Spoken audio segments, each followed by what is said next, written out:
우리가 존귀한 줄을 우리만 모르지 천사도 알고 귀신도 알아요. 네. 그래서 이게 참 존귀하다, 우리가 얼마나 존귀한 존재인가 하는 것들이 신앙생활에 갈수록 세상은 깨달아지고 그 의미가 더 밝혀져서 내 가치를 알고 또 우리가 자긍심을 가지고 합당하게 살아야 할 줄 믿습니다.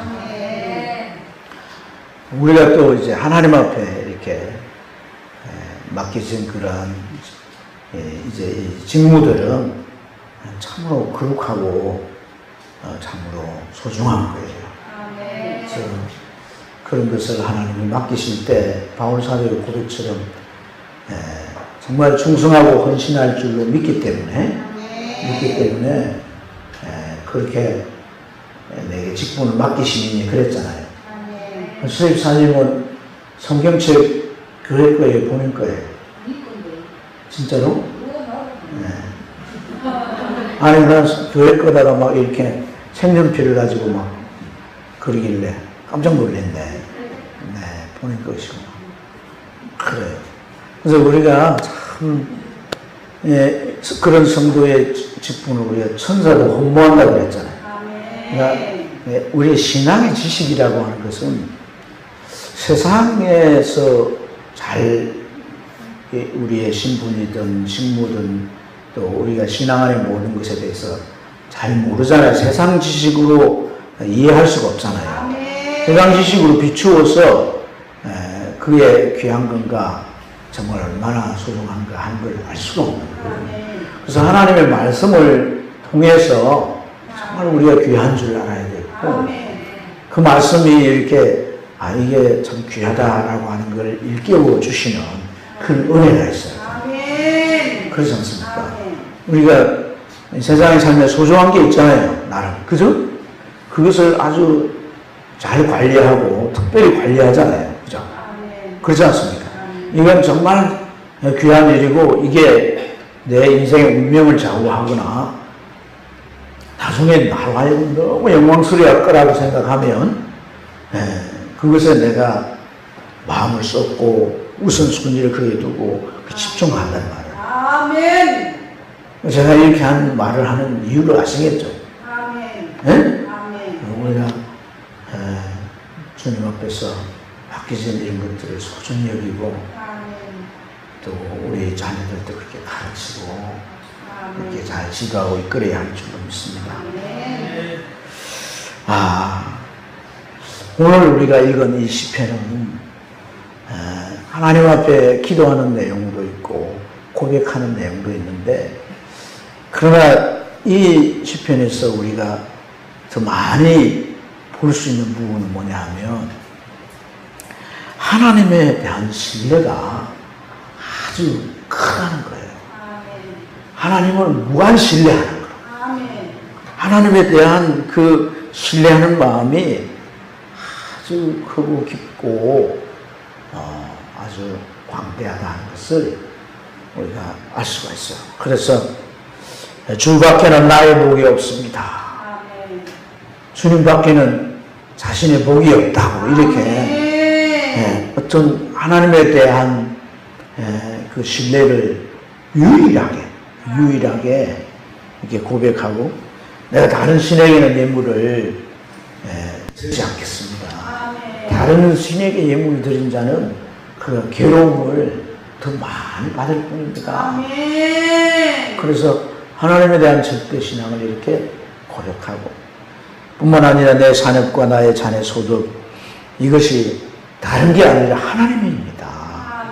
자신의 밭도 있고 집도 있고 뭐 재산도 있고 하겠죠. 그게 나의 소득, 나의 자녀 소득이 아니란 거예요. 하나님이란 거예요. 그리고 내가 항상 주를 내 앞에 모시며 주님은 내 오른편에 계셔서 나와 나를 붙들어 주심으로 내가 요동하지 않습니다. 그리고 하나님께서 나를 생명의 길로 인도하셔서 내가 영원한 기쁨, 만족, 즐거움에 내가 가게 될 것입니다. 그러니까 올타임 정말 이 세상 끝나고 또 이제 영원한 세계에 들어갔어. 그때도 여전히 주님은 내 곁에서 나의 만족과 기쁨이 됩니다. 오늘 이러한 이제 이 하나님에 대한 무한 신뢰, 무한 신뢰. 그 하나님을 무한 신뢰하며 이렇게 이제 하나님을 찾는 시인을 볼 수가 있는데, 여러분 우리가 인생을 살면서 크고 작은 이제 일들을 겪고 그것이 때때로 내게 어려움이 될 때 제일 먼저 찾는 대상이 있잖아요. 그렇죠? 제일 먼저 찾는 대상이 우리 서집사는 누구십니까? 진짜로? 참말로? 진실로 그러합니다. 아멘. 예. 그러니까 제일 먼저 찾는 대상이 누군가를 한번 생각해 보세요. 예? 내가 어려움을 당하거나 내가 참 힘들 때 제일 먼저 찾는 대상, 자기 마음의 답을 한번 생각해 보시단 말이에요. 누굴까? 자기가 제일 신뢰하는 사람, 아멘. 믿음이 제일 강한 사람. 저도 인생을 살아오면서 어려움이 없겠어요. 저도 어려움이 있죠. 세상에 아무도 없다는 그런, 내 뭐 친척들도 있고 형제들도 있는데 그렇게 혼자라는 생각이 들 때가 있었어요. 근데 이렇게 그런 때에 이렇게 문득 생각이 나는 사람, 그것이 뭐 형제든 아니면 또 다른 지인이든 그런 대상이 있단 말이에요. 그죠?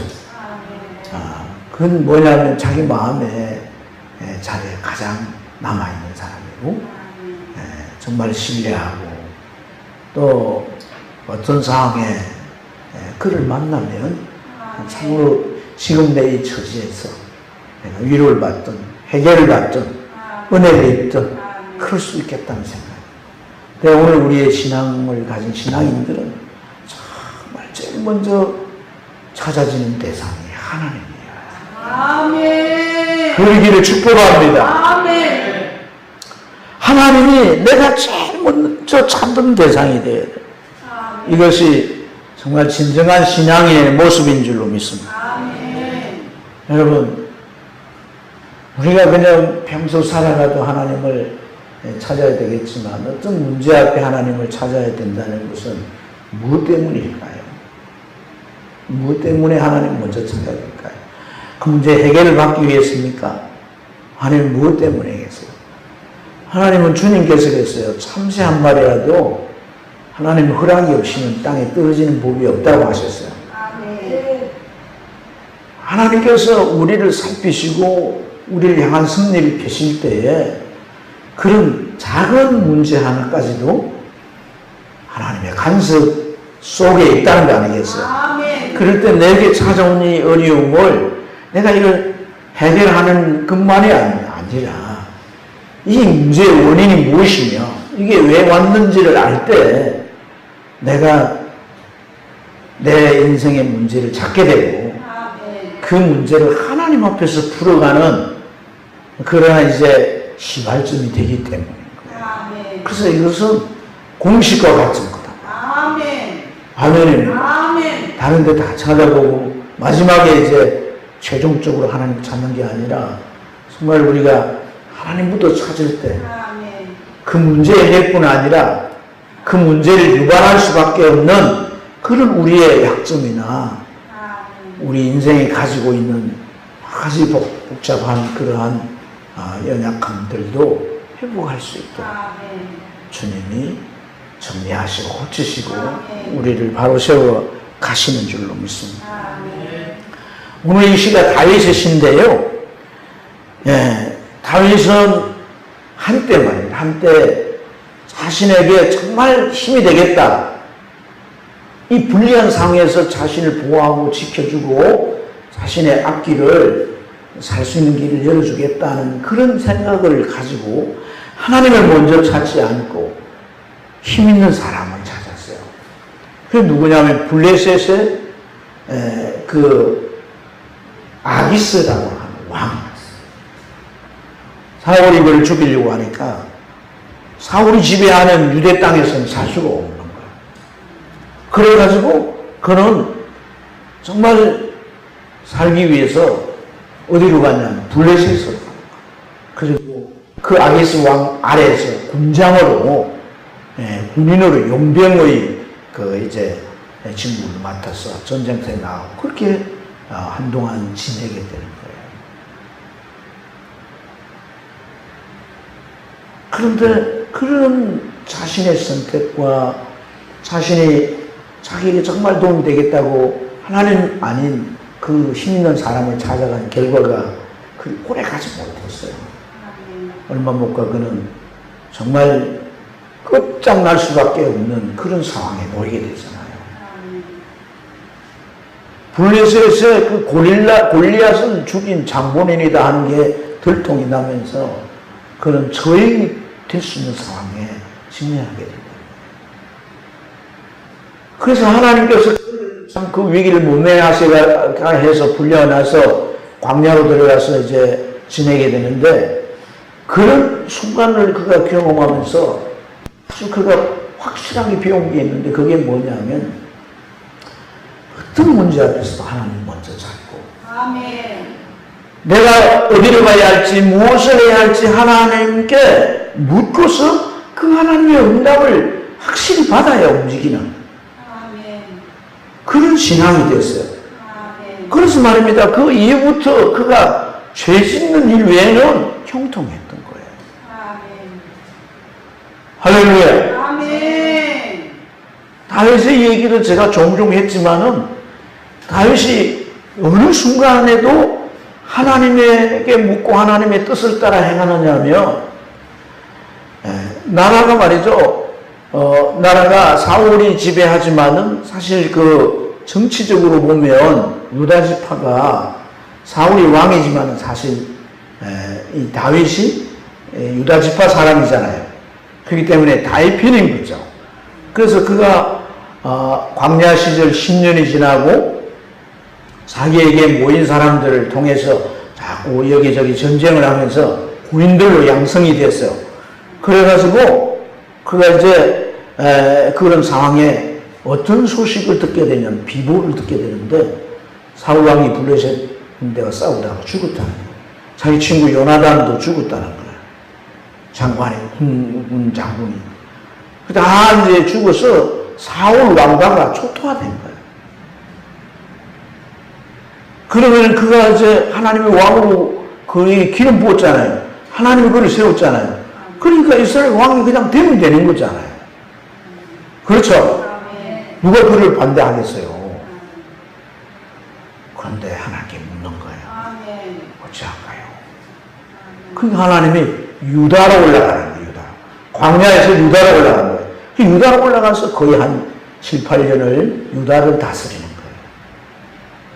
근데 그 사이에 무슨 일이 일어났냐면 아브넬이라고 하는 사울의 장군이 하나 있었어요. 전쟁에서 살아남은 거죠.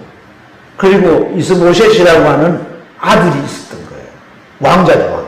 그를 이 아브넬이라는 사람이 왕을 세워가지고 다시 이스라엘을 지배하는 거예요. 그 지배하는 세월이 8년이라는 세월이 지나. 근데 둘이서 자중질환이 일어나가지고 자중질환이 그래서 당신 왕을 여기지 않는다. 그 장군이 그렇게 하면서 그만 이 이스라엘이 분지박산이 난 거예요. 그래서 이스라엘의 장로들이 이들 꼴 보니까 정말 안심 못 하잖아요. 이런 사람들을 나라 맡겨가지고 나중에 어떻게 된다 해서 다윗에게 온 거예요. 장로들이 다 와서 우리의 왕이 되어 주십시오. 우리의 왕이 되어 주십시오. 그러니까 이게 열매.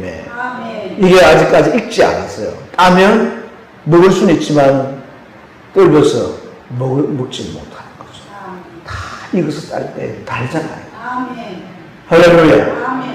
하나님께 묻고 하나님께서 인도함을 따라갈 때 우리는 열매를 거둘 수가 있다.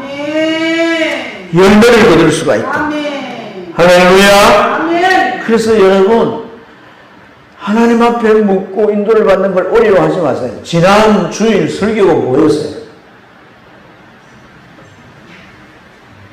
지난 주일 설교 더운데 목사님이 생수에 대한 설교를 해서 생도 생각하니까 그냥 얼마나 시원한지 좋았다 그렇게만 여러분 마음에 남아있어요. 지난주 성경 뭐예요?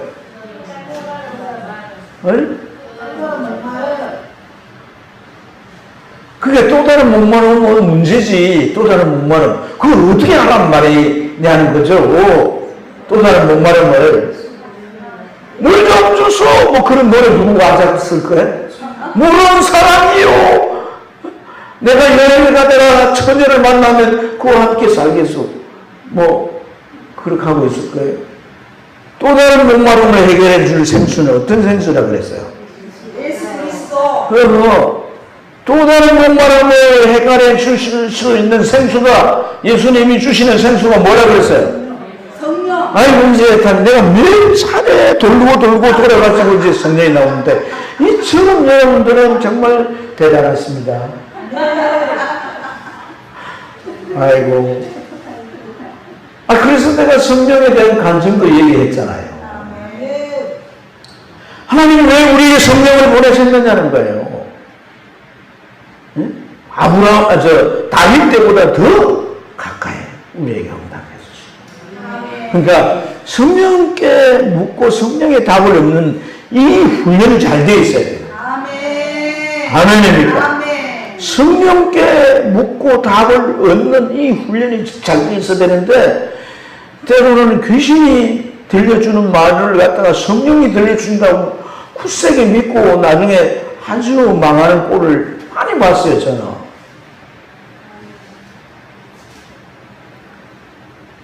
성령은 거룩한 영이에요. 거룩한 영. 거룩한 영. 육신의 소욕을 따라가는 사람에게는 성령이 자유롭게 역사할 수가 없어요. 여러분 로마서 8장을 보세요. 우리가 하나님의 양자되는데 우리는 하나님의 성령의 인도를 받아야 된다고 했잖아요. 아멘. 이 로마 8장 1, 2절 말씀은 성경에 아주 핵이에요. 핵. 노른자 중에 노른자예요. 그 구절을 여러분들이 분명히 알 줄로 믿습니다. 뭐예요? 아니 성경을 줄이고 딱 줄이면 제가 그렇게 말도 많이 했을 텐데. 네? 죄와 사망의 법에서 우리를 해방한 게 뭐라고요? 생명의 성령의 법이라고 그랬잖아요. 생명의 성령의 법. 따라합시다. 성경 좀 읽읍시다. 제발 좀 읽읍시다. 네. 그래서 이 성령이 우리 안에서 우리를 정말 인도에 가실 때 우리가 삶의 때때로 참 어려움을 겪거나 문제나 장애물이 놓여 있으나 성령께 우리가 물을 때 성령은 우리에게 빛을 비추오셔서 우리에게 인도하시고 삶의 문제에 응답하시는 줄로 믿습니다. 할렐루야.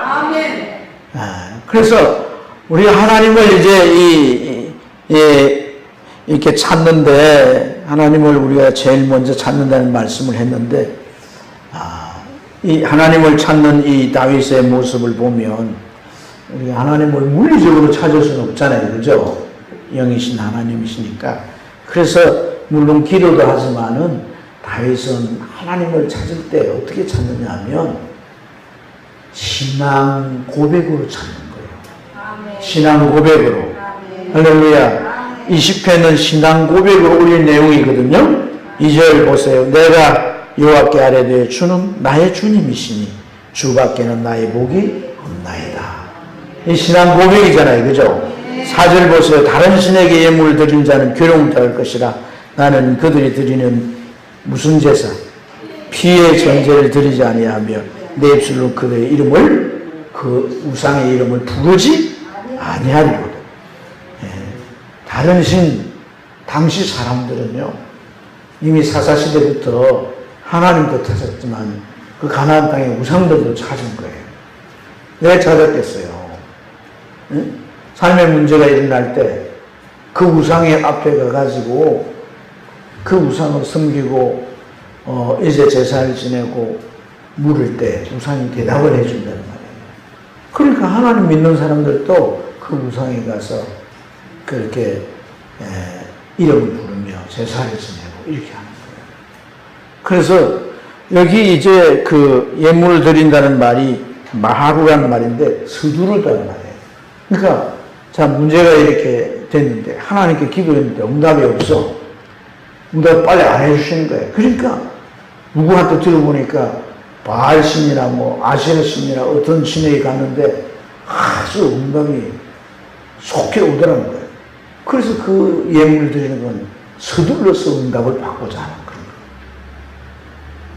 우리 전에 자매 하나가 저 아들 대학 입시 때문에 막 어디로 갈까? 팔공산에 가서 빌까? 또 우리 집사님 따라서 교회 와서 기도를 드릴까? 그래 막 갈등하다가 팔공산 포기하고 교회에 와가지고 그 아들이 원하는 대학에 들어갔잖아요. 기적적으로 들어갔잖아요. 뭐 아시죠? 그거? 기적적으로 기적이 일어난 거예요. 기적이.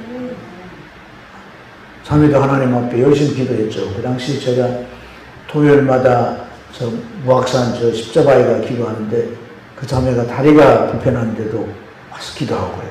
그래 응답받아가지고 합격증을 2장 복사를 해가지고 원본 두고 그 한 장은 그 십자바에 가보세요. 지금 묻어있어. 묻혀있어.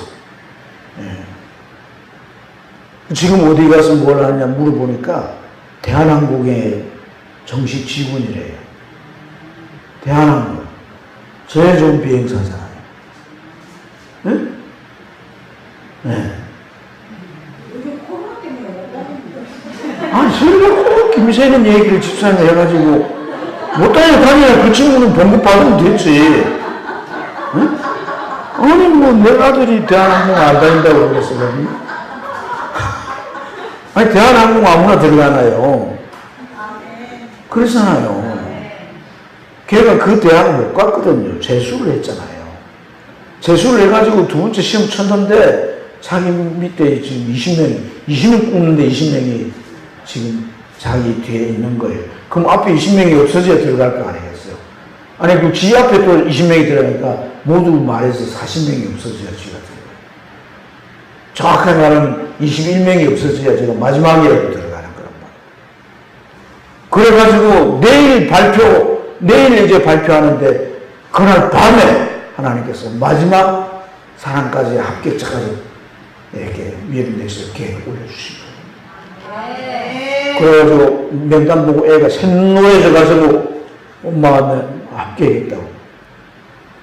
그 전까지 그 자매는 왜 팔공산에 왜 안 가고 시어머니가 팔공산에 가는데 왜 십자가에 가가지고 아이가 좋은 대학에 못 가게 했다고 막 엄청난 핍박을 하는 거예요. 그 얘기가 중요한 얘기가 아니고. 어쨌든, 신앙 고백. 아멘. 그래서 정말 이 피해 전제라고 하는 것이, 이게 뭐냐면, 제 무리에다가 피를 붓는 거예요. 그 당시의 우상들 가운데는 사람의 피를 바치기로 했어요. 인신제사를 했다. 그래야 그 신이 아주 눈이 막 이렇게 크게 뜨여져가지고 응답을 해준다는 거예요. 그렇지만 나는 그의 이름도 부르지 않았습니다. 그래서 우리 8절 한번 읽어보겠습니다. 8절 같이 읽겠습니다.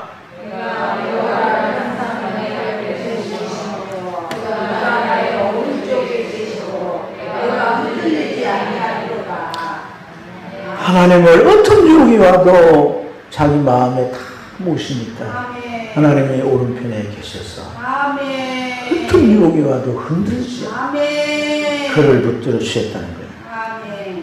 여러분, 신앙 고백의 내용이 뭐예요? 이러니 이렇게 도와주세요.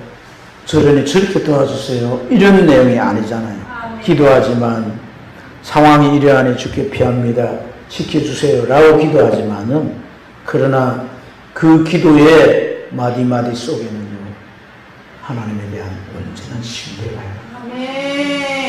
하나님에 대한 온전한 신뢰. 아멘. 신앙 고백이라고 하는 것은 정말 하나님만이 나의 신이십니다. 아멘. 하나님은 무엇이고 다 하실 수가 있습니다. 아멘. 하나님 지금부터 영원까지 다 내 인생을 책임져 주시고 아멘. 하나님에 대한 그 전폭적인 신뢰, 아멘. 이것이 이 신앙 고백 속에 담겨 있었다는 것을 볼 수가 있어요. 아멘. 이러한 신앙 고백으로 나갈 때 하나님께서는 그 마음에 어떤 은혜를 주세요.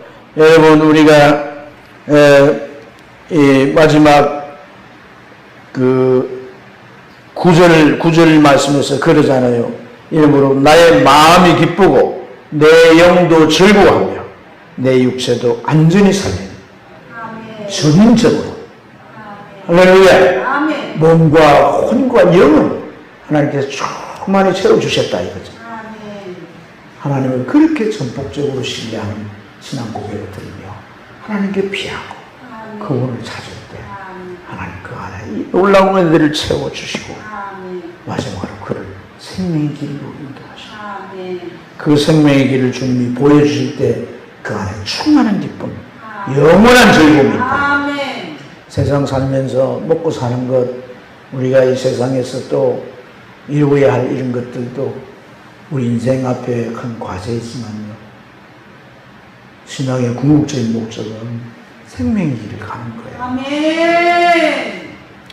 내가 처한 상황이 아무리 어려워도 가는 그 길이 생명의 길이 돼야 돼요. 아멘. 영원한 멸망의 길이 돼서는 안 되는 거예요. 아멘. 하나님이 내게 오늘 기도하고 또 내일 기도해도 응답이 없을지라도 거기는 뭔가 또 하나님 앞에서 풀어내야 할 과제가 있고 궁극적으로는 우리에게 유익한 것이 아멘. 낙심할 필요가 없는 거예요. 아멘. 이 생명의 길을 붙잡고 가는 우리들을 주님께서는 영원한 기쁨과 즐거움을 채워주실 줄로 믿습니다. 아멘. 이 시간 우리 이제 하나님 앞에 기도하며 나아가도록 하십시다. 하나님 아버지, 오늘 이 시편의 기자의 신앙 고백에서 내가 주께 피합니다.